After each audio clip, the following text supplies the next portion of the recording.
Welcome everyone, Dr. Thor here. Get ready for Gnosis. Well, what's come up here recently with the release of the Bruce Lee letters, depending on how real they are or not, but it appears that they are real, and there's a lot of collaborating stories from people, particularly the Matthew Polly book on his life, of what a heavy drug user he was. And now let's clarify that. There was a heavy marijuana user, and he went through the what most people that are stressed out do. You take marijuana to go to sleep and calm down, and you take cocaine to pick yourself up. It's the same old story. It's like taking sleeping pills and then taking amphetamines. And this is very typical of everyone. And as I've been telling people for years now, and that goes with anybody, that Bruce Lee certainly was no sort of wise person living in a metaphysical world of this perfect wisdom master. He was quite the opposite. He played that to make money, and rightfully so. That's what the public wanted from him, was the Oriental, the Asian sage, and he gave it to them. Ironically, it was the fellow Chinese that persecuted him the most. It's hilarious when people want to scream racism when it had absolutely nothing to do with that. So-called white movie producers, etc., gave him break after break. His wife was white. I guess she hated him. That's why she married him. So he got a white wife because he played the wisdom guy. He was known for going to philosophy class that he learned all of his Asian philosophy from in Seattle, and then going out and playing this image and teaching martial arts. And of course, I'm sure this is how he was sustaining himself. So it's all quite amusing. On the other hand, we also find out of the more deeper and darker aspects. Here's a guy that was stressed out, busy, and he wasn't there. There's no pictures, stories. There's nothing coming from him that he went to the Taoist temple in Hong Kong. He talked to the great master. He lit different things at shrines, which are all over Asia, by the way. I don't see any of that from him. This guy was very westernized, and why he may have learned how to fight, just like if this was an American situation, he would have learned boxing, like most people have to do to protect themselves, just like he had to do. And it was his Asian students in his martial arts class that taunted him because he had a certain amount of European blood in him. Well, isn't that interesting? So it was the Hollywood producers that gave him all the breaks, supported him right down to his last movie. So all of these things, if you want to live in a fake world, do that. But it doesn't do any justice for anybody. And thinking the fact that this is some excuse of the reason why you can't get anywhere is nonsense. Furthermore, people don't seem to understand the whole Hollywood racket in general. But I want to talk about drugs here as a main topic. But, it's very difficult to get anything done in Hollywood, period. I guess it's really 97% to 95% of the Hollywood financing money goes to 3 to 4% of the producers, like it is in everything in the world. So understand that. It has absolutely nothing to do with any race. It has to do with connections. So if you want to talk about anything. So I thought he was given lots of breaks at that time, and he was, because he was the Asian guy. He was looked at as the mystic, and he got students that way and everything else. If he came out as the bumpkin Chinese guy from Hong Kong, he wouldn't have had any students.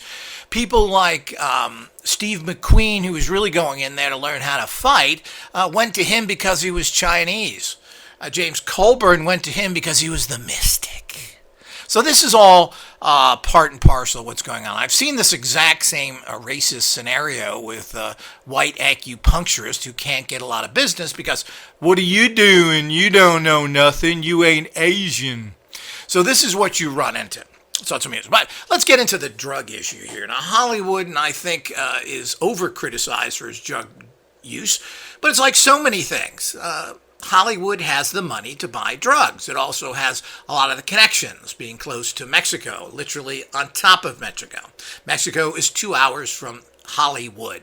So the whole idea is that it's a very simple drive there. People do that all the time. They go to Tijuana, get drunk, do all the other naughty stuff there, and it's so easy to get drugs.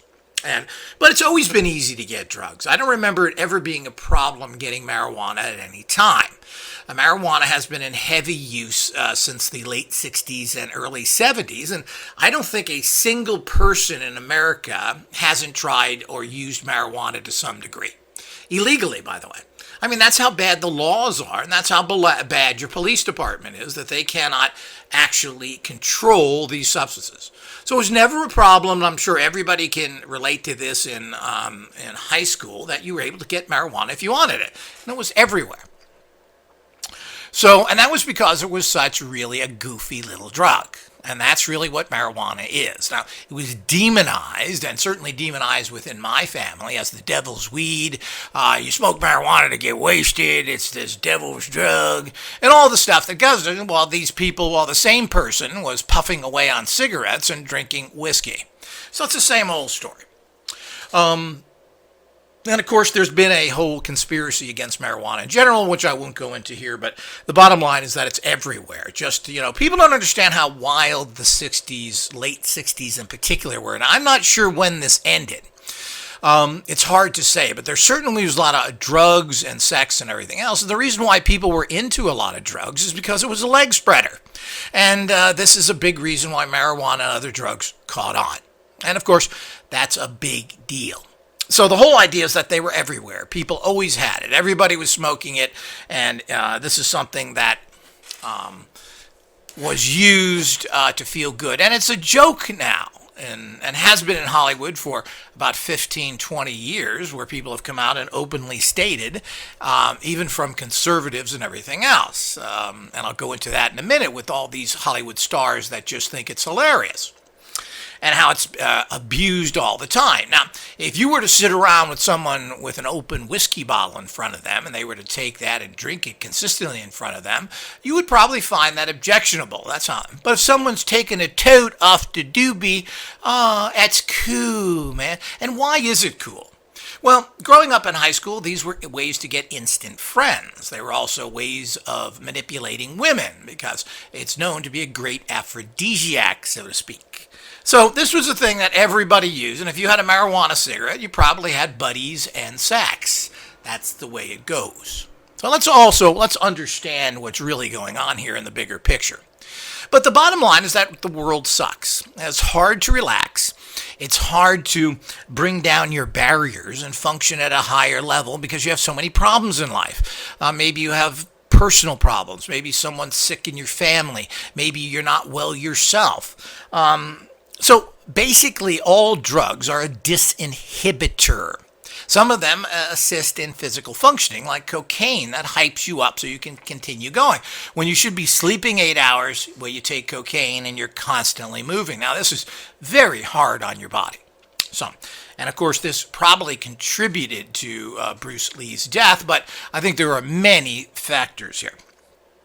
Certainly, it wasn't any good that someone pushing themselves constantly. But you got to remember, they also knocked themselves out again by using marijuana after the cocaine and other things. But in the 60s, everybody was taking everything. They were smoking lots of marijuana, and they were using a lot of LSD.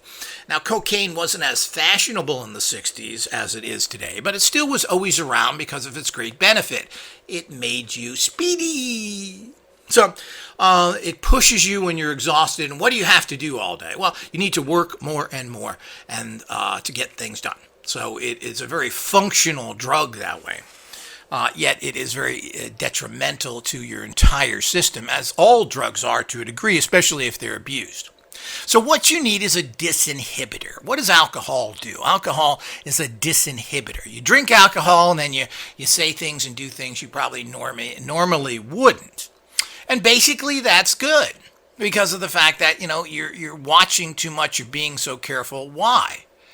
On the other hand, being drunk exaggerates the disinhibiting and makes you into a jerk. So if you're a person who's got a chip on their shoulder, some people drink and they get nasty. Most people, when they drink, they get more loving.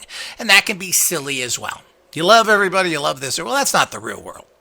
The fact that you're relaxed, that you can talk better, that you can function a little better because relieving the day's stresses and being disinhibited from the ridiculous lifestyle and the way you have to act everywhere, well, that makes a lot of sense. But it's hard to control, as it is with all drugs.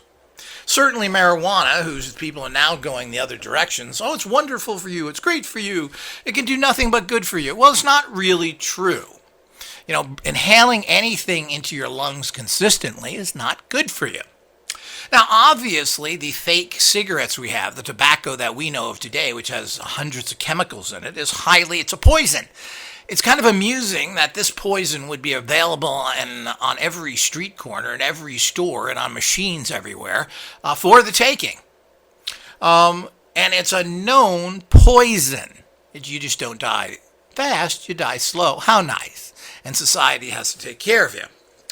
So people who have been heavy smokers have all paid the price. You can just go through it. Yul Brynner, Spock, Leonard Nimoy, all these people have paid the price for smoking and smoking and smoking.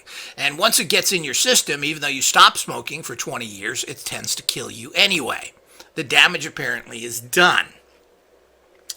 So this is amusing that they would allow that. Certainly alcohol, which is basically a natural drug, is very hard on the system. It's very hard on the liver and so forth, particularly hard drugs. Beer is fattening and it makes you into a diabetic. It goes right into your pancreas, and this is why and kicks out all these sugars. This is why people have beer bellies. It's really a bad food. Used properly or used in small amounts isn't too bad, just like alcohol and everything else. Wine's a little better, and a lot of people have been drinking fairly large quantities of wine and not having that many effects, but here again, these tend to be hard on your liver. But so is every other drug. I certainly don't think that marijuana is so great for your system. It's been said that it cures everything, it helps everything. And if it does for you, great, and you should use it. It's like any other natural substance out there. If it can work for you, why not use it? And it's pretty stupid when they're selling coffin nail cigarettes and outlawing marijuana, which basically is something I never really used in high school and didn't really use until my middle age almost, when it was medically legal in California, and found it to be kind of a joke drug. It's an interesting drug, but it certainly doesn't get you whacked out unless you smoke and smoke and smoke. So it certainly is that, and you can control it a little better. And there are interesting body results to it. Unfortunately, I seem to, at least from the marijuana that I got terrible headaches from it. And when I moved out of California, I was unable to continue to find out if there was something a little better. But why not use something that helps you? You need it. You're stressed out. You can't live in this perfect state all the time. You need a little help. Now, that's what you want to try and do with actual centering practices. If you do centering long enough and properly, you'll feel pretty good all the time. You really won't need that extra boost, that disinhibiting. You'll be in a state where you're doing all the right stuff all the time. And you don't need to go from that very negative state, because you won't be in it, to this very kind of goofy positive state. You won't need to do that if you're centered, but this takes great advancement. So, the great wisdom Asian master Bruce Lee, who knew all the secrets of life, he knew the secrets of taking dope, like everybody does. It's quick and easy. He wasn't meditating. He wasn't going to temples. He wasn't doing some religious or mind thing. He read about all this stuff and knew about it because that's what the white idiots wanted from the Asian guy. So, you're pretty much forced into it. It's hard to disconnect from society when you're physically pushed into a corner. And while you want to get away from your own society, your own cultural background, it's pretty hard to do if you're Asian or black in particular. You can't go around saying, well, I'm not black, I don't believe in black stuff. Well, you're black. So you can't get away from that. The same thing if you're Asian. But the bottom line is that he took lots and lots of drugs and did what everybody did in the 60s. And they took hallucinogens. They were involved in ayahuasca, peyote, all the things that people were doing, mushrooms, etc., that we hear about today. But this was very, very big in the 60s. And everybody was doing it all over the place. Groups of people would go up into the mountains and take hallucinogens. People have no idea the kind of level this was on. Now, I wasn't in this personally, but I had a couple of friends who were about 10 years older than me that were involved in all these practices in the 60s. And again, you're talking about the late 60s, early 70s. So it was a whole different world in the type of high-level drug use there. And that makes no excuses for anybody. I don't think that drugs do anything for permanent changes in people. If whatever you are, you are. You have to work on your inner being, not trying to change it or get some revelation or have something happen to you that you think is going to change you. It doesn't work. Having some sort of psychedelic trip may affect you for a very short period of time, but you're still what you are. Secondly, it's unfortunate, but we cannot stay loaded all the time. Your body can't take it, whether it's marijuana or alcohol or other things. It degrades the body. And you're working in a fake world. Why not make your world better?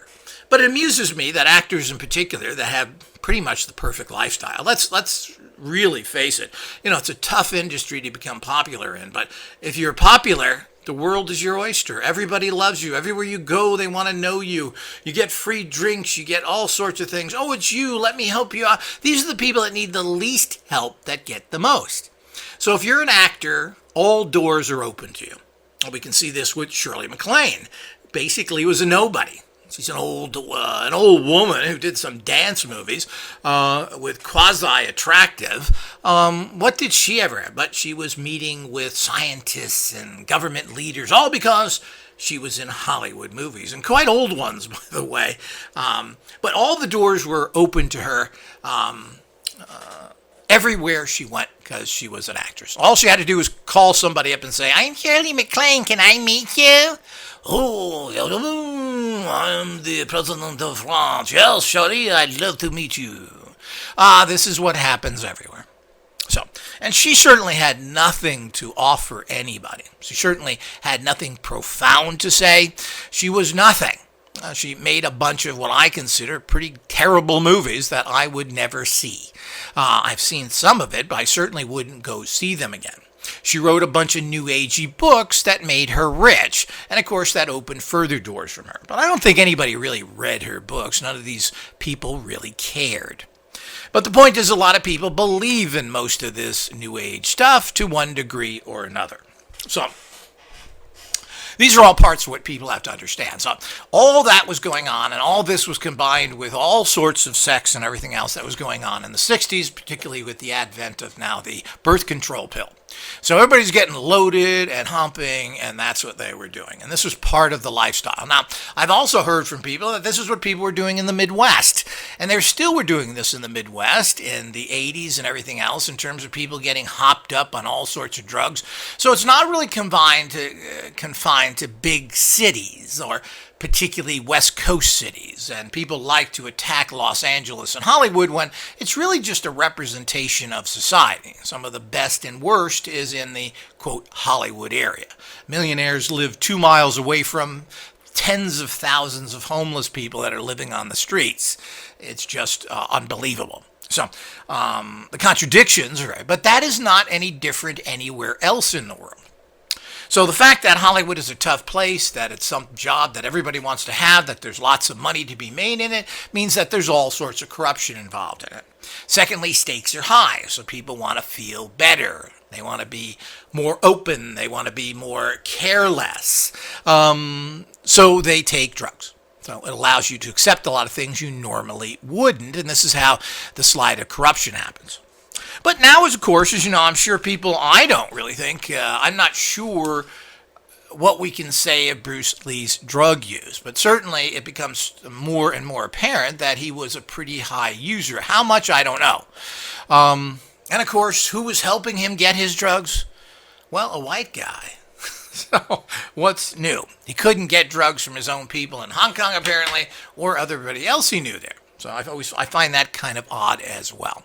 Everybody that Bruce Lee knew, except for some producers and writers in Hong Kong, were all, quote, Caucasians, white people that went over there and helped him, including his drug connection, who apparently lived in Hollywood or Southern California.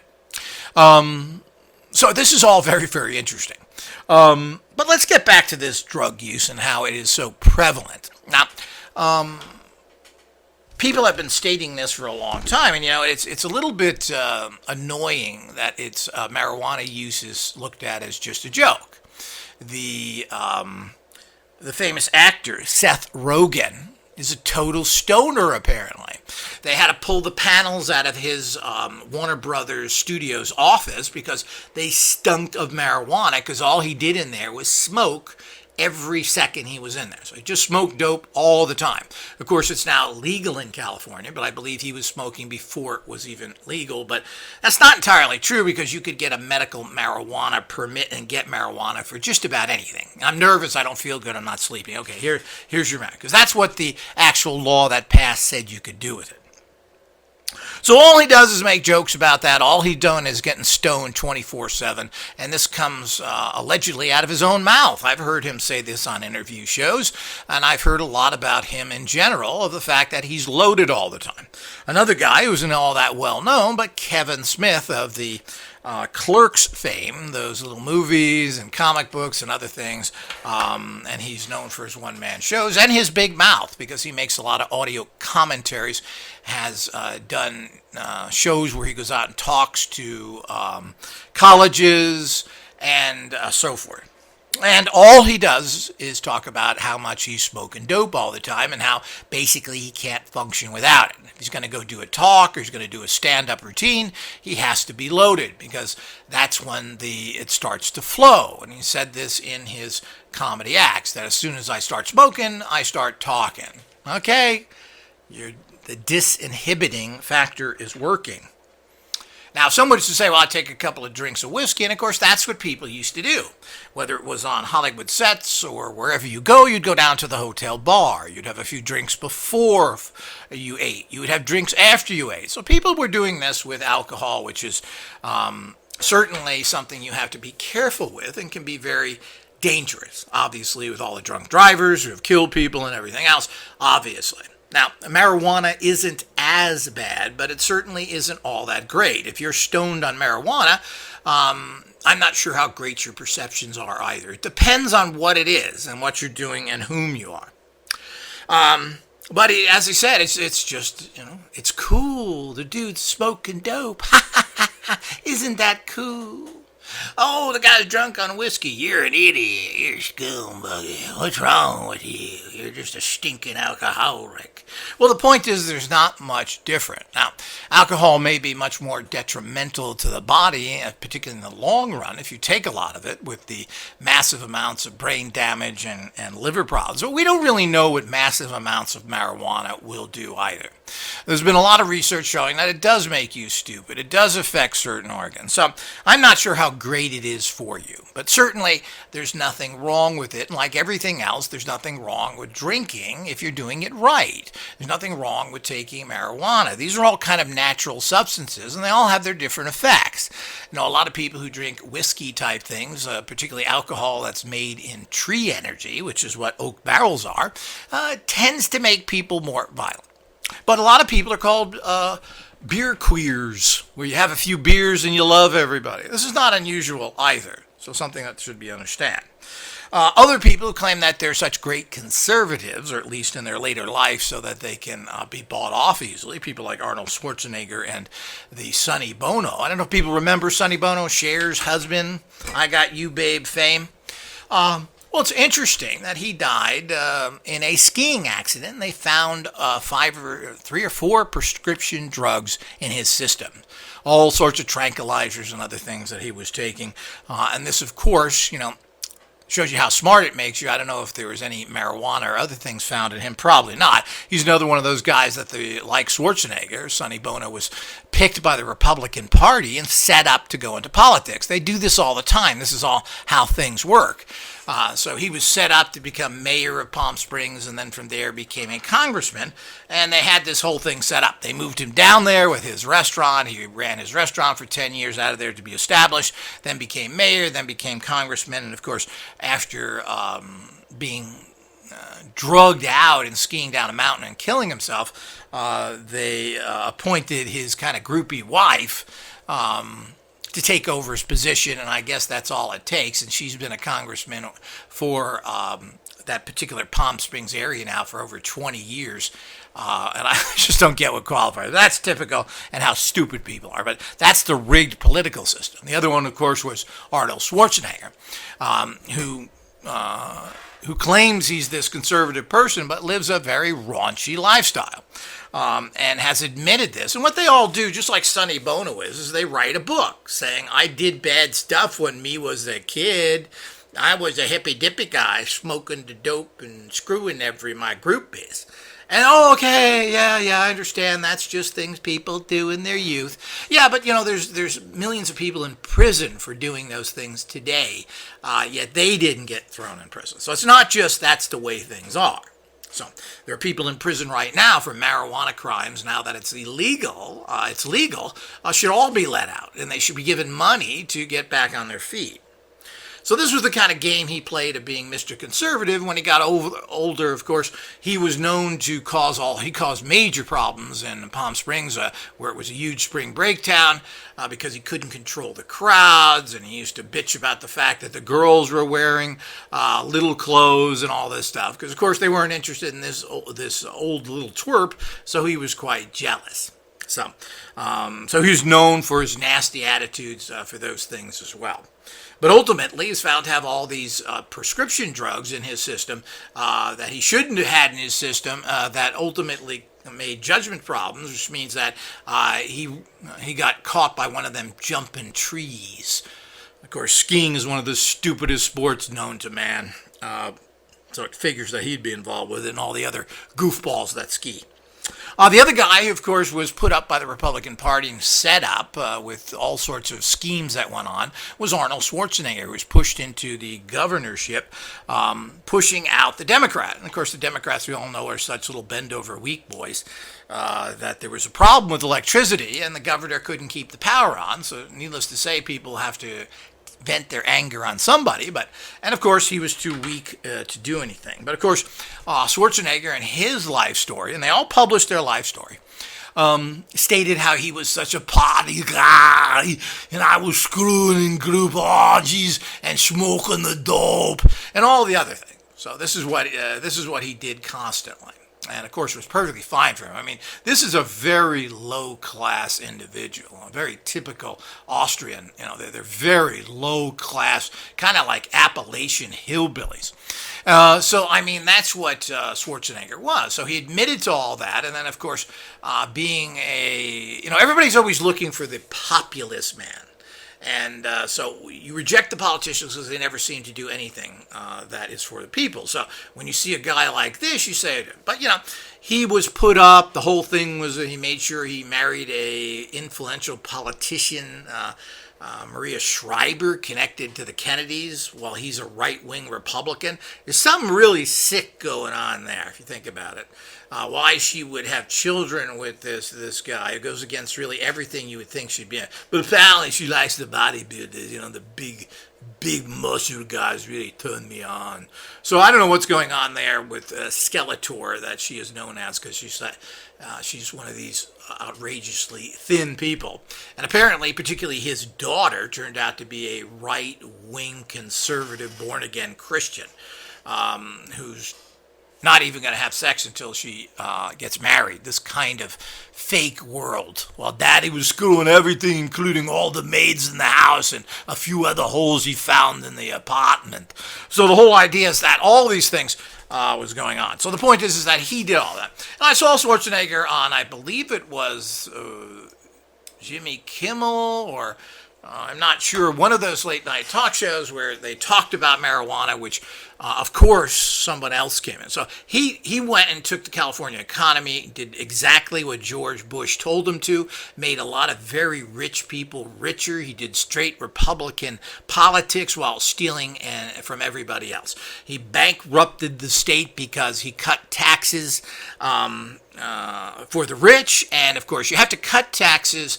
You don't cut taxes, you raise taxes and cut expenses. That's how you pay off a budget. But he didn't do that. And of course that's just as simple as, if you want to lose weight, well, you eat less calories to a large extent. I mean, when it really comes down to it, that's what a lot it adds up to a certain degree.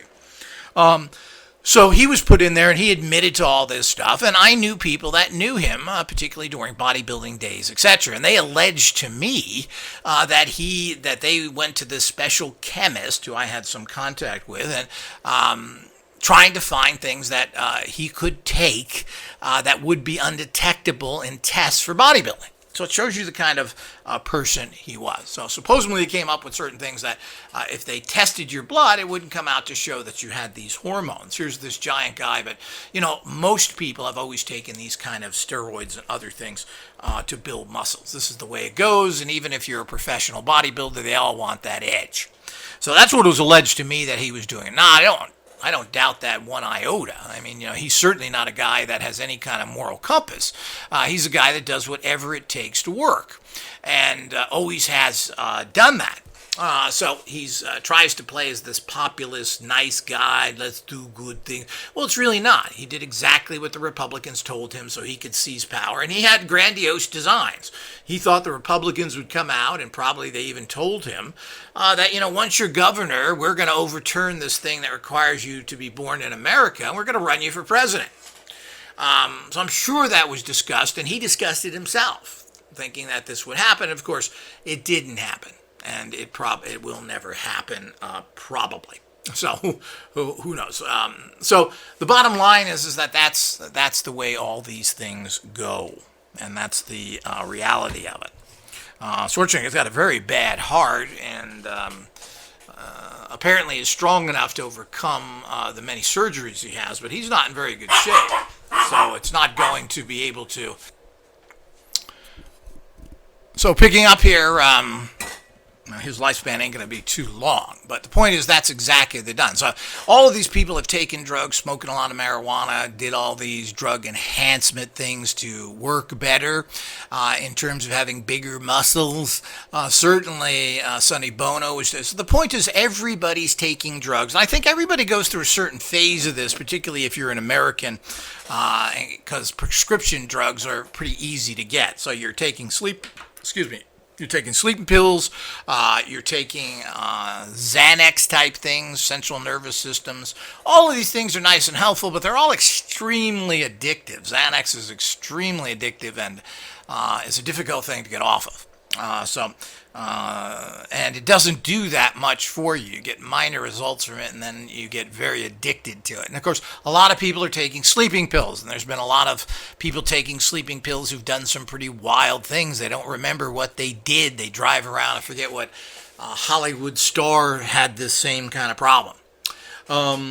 And Jack Nicholson came out and said that stuff made him really wacko when he took sleeping pills. So this is very common. Everybody gets stuck in this, and drug use is pandemic.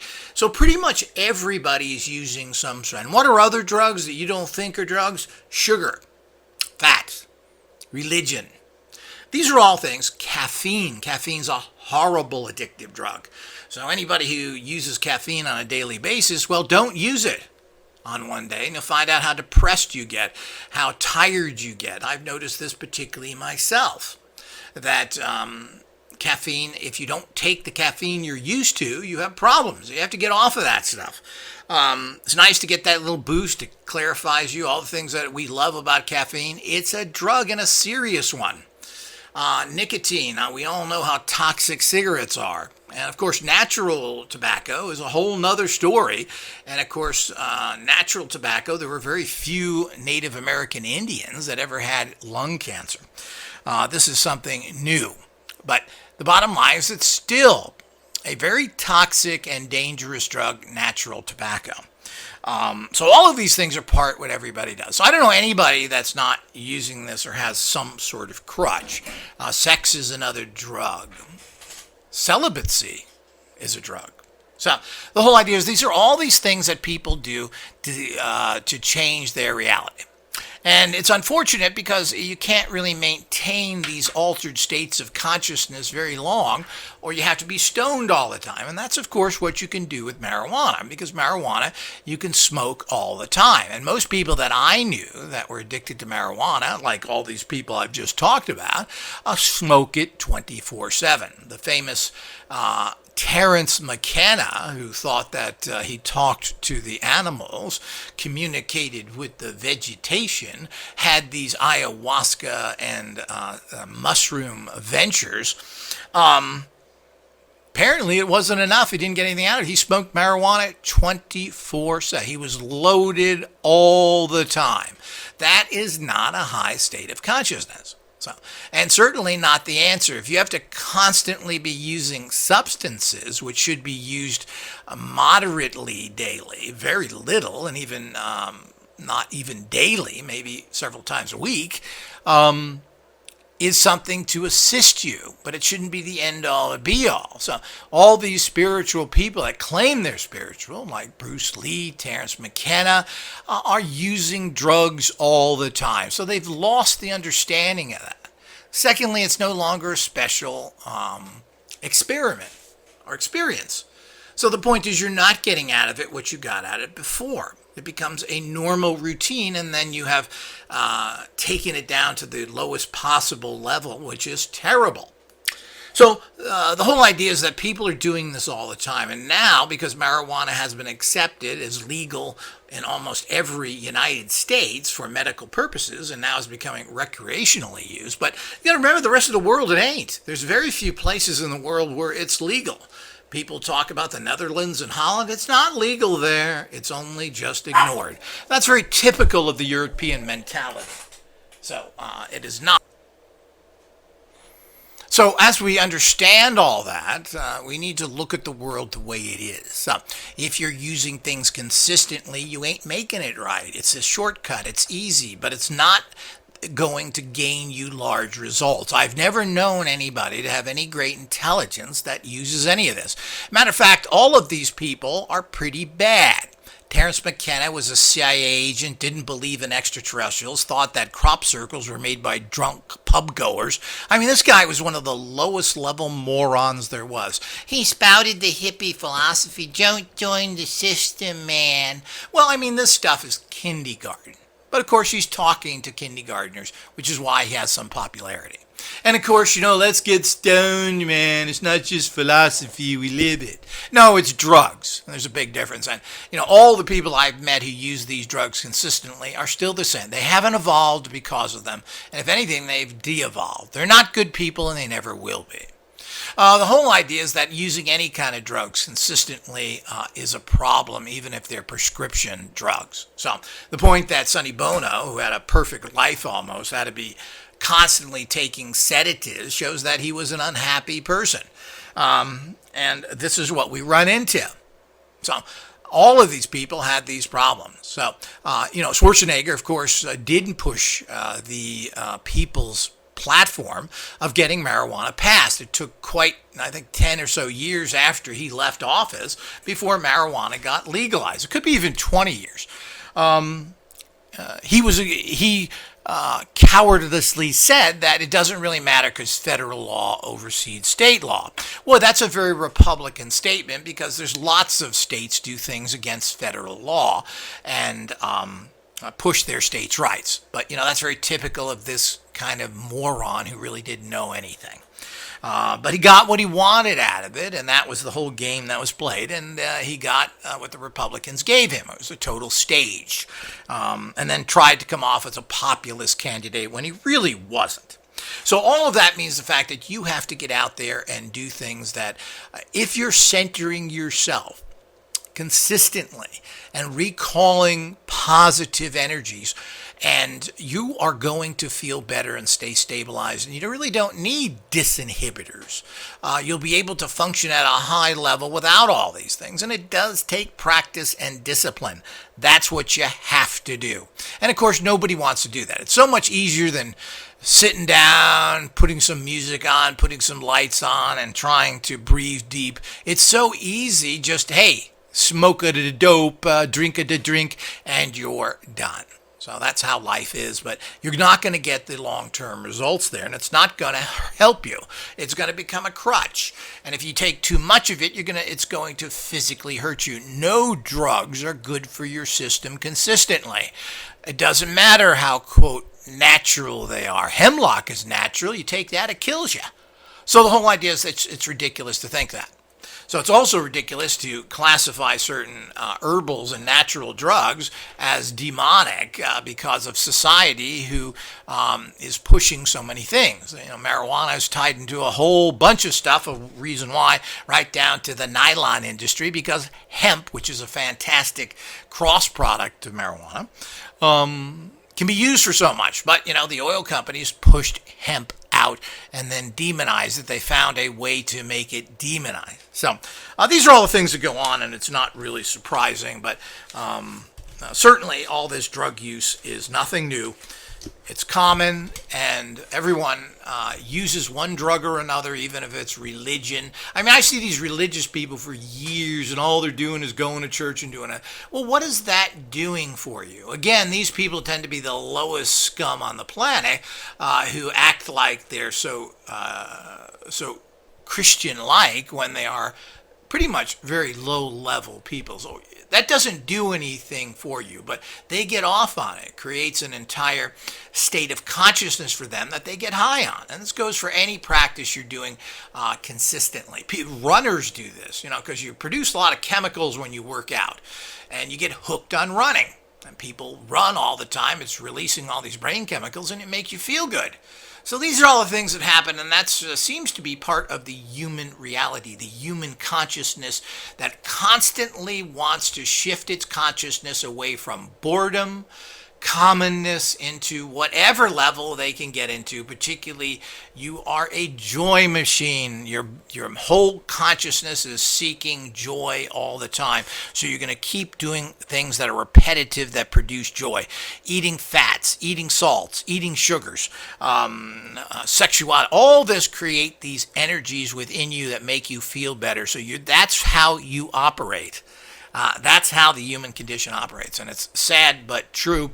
And life is so boring. It is so monotonous. It's so stressing. It's so hurtful that you are constantly, as a normal consciousness understanding, looking to shift into something else, no matter what that is. And there are lots of little shortcuts. Drugs, fats, sugars are all quick. Coffee, these are all shortcuts into these when you should be doing something to bring yourself up to a higher level. Or, you shouldn't really be so tired that you need coffee.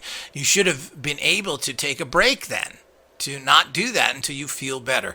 This is something that would be nice, but also is difficult. You just can't take a nap if you don't feel good at work. You got to work anyway, so you drink coffee and you stress yourself up. These are all things that happen. You don't like the world, well, you live in the fake world of comic book religions and all the things that happen. So these are the things that everybody does all the time, and one of the great challenges and problems of human existence. Until next time.